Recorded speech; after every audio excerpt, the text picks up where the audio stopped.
ভাইয়ে ভাইয়ে যদি ঝগড়া লাগে এবং সেই ভাইয়ের পরে যখন মিটমাট হয়, সমস্ত কিছু স্যাক্রিফাইস কম্প্রোমাইজ করিয়া, তখন কিন্তু শান্ত থাকাটাই শ্রেয়। ওটা নিয়ে আর পরবর্তীতে আর কথা বলা উচিত না।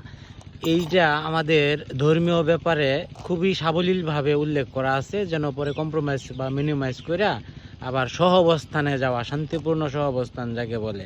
তো আমরা এই জিনিসটা ভুলে গেছিলাম। আমাদেরকে পাকিস্তানের পররাষ্ট্রমন্ত্রী বা পররাষ্ট্রমন্ত্রী সাহেব ইসাকদার, উনি এসে আমাদেরকে এই জিনিসটা আবার নতুন করে শিখায় গেছে যে মুসলমান ভাই ভাই একে অপরের, ঠিক আছে, এখানে কোনো শত্রুতা নাই। ওই 71-এ খালি চুদির ভাই হয়েছিল, ওটা কোনো বিষয় না, ইট ডাজেন্ট ম্যাটার। কিন্তু আমরা একে অপরের ভাই ভাই। পাকিস্তান আমাদের একেবারে জাত ভাই, এক কথায় এক মারফেডের ভাই। তারা যা খায় আমরাও তাই খাই, আমরা যা খাই তারাও তাই খায়। দেখেন না, শারীরিক গঠনে তাদের আর আমাদের মধ্যে কোনো পার্থক্য নাই, আমরা একেবারে সেম টু সেম। কি সুন্দর মিল আমাদের।